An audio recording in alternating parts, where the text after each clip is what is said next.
Landlords, the holy grail. Yeah, it's great to do rent-to-rent deals through letting agents, but I personally prefer to be direct to the source.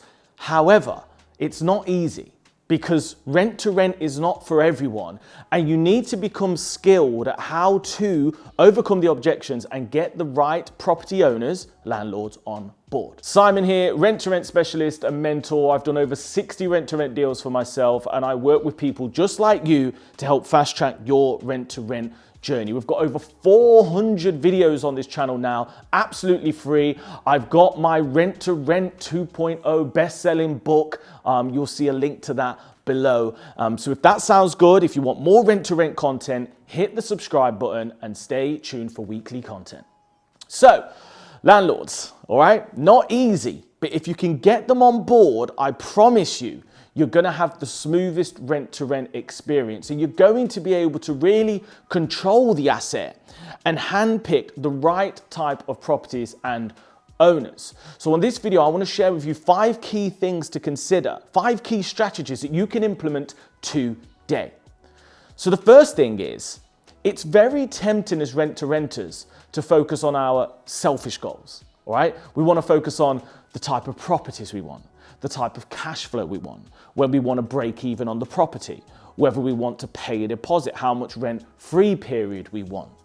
But what I would urge you to do is just stop focusing so much on the deal and instead focus on the relationship. So point 1 is focus on building relationships with landlords. That means that sometimes you will have an interaction with a landlord that might not come to a deal, but that's okay. Get their number. Build rapport, check in on them to see if the property is available or how the tenancies are going. And keep in mind, a lot of landlords know other landlords, or they may even have other properties. So I've got a landlord that I've got 8 deals with. And what happened was I did a good job on the first deal and then the second deal. And then now every time they get new properties, because they're always buying, they hand them over to me. And that's because I focused on the relationship, not the individual property deal. Number 2 is an interesting one. So picture this. You manage to get a landlord to let you go and view the property. You're walking around the property, you're trying to build rapport, and you feel like you might have a yes here. You talk the rent and term briefly, you leave. You're about to write this comprehensive email explaining exactly what you do. But before you can press send, you get a text. Sorry, Simon, we're not going to go with you. We're going to go for a family. Sound familiar? Okay. Very, very common and easy to do. So the second strategy I'm going to share with you right now is how you must find the problem, okay, and then offer the solution. So what that means, if you've encountered the scenario I've just explained, the chances are you didn't find the true problem. All right, you were so transfixed in the deal, the figures, the property even, but you didn't realize that a landlord, any buying decision, by the way, is always in motion and there's always a deeper meaning. So next time you're with a landlord, what I want you to do is not only focus on what's going on in the surface, but ask deeper questions. So when it comes to rent, find out what rent they need. Do they have a mortgage? Okay, why do they need the rent? What do they do with the rent money? Is this the only source of their income? Do they have other properties? Because then you might find out, this rent, okay, the mortgage is £1,100. They put it on for £1,200 because they were desperate, but really they need £1,300 so they can contribute to their daughter Sally's university tuition fees in Glasgow. Now I know the problem. I can offer you £1,300. Now I can tailor my offering specifically. All right, so really, really important to make sure you find out the problem, find out what's going on underneath. And before I end this point, I got to correct myself slightly because I used to talk about problems, pain points, but don't assume that there is a problem. Sometimes I like to refer to them as motivators. What motivates the landlord? Give them that, you'll get the deal. Number 3. So what I was thinking was we could do £1,350, £1,400 for 3 years. Oh, no, you want to do two years? No, one and a half. See where I'm going with this? when it comes to closing, you have to close with confidence, otherwise it's not closing.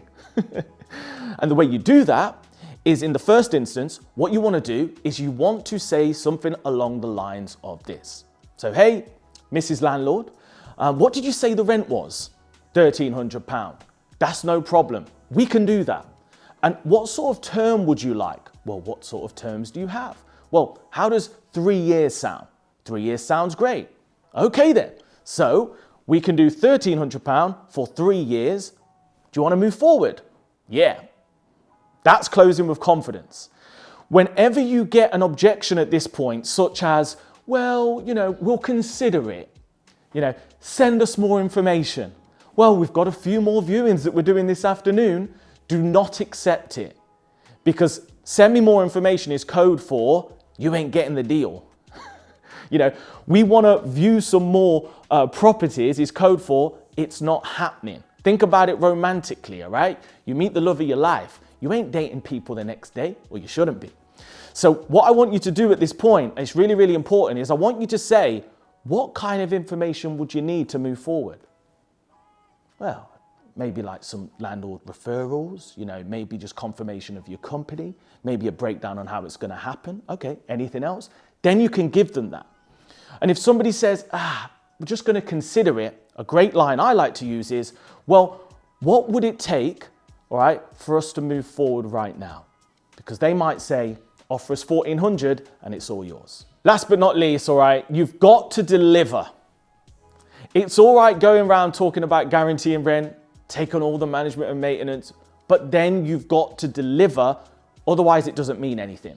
So the best way of proving yourself, the best way of building with landlords, the best way of growing your business is delivering. And that's why I say getting the deal is just the first step.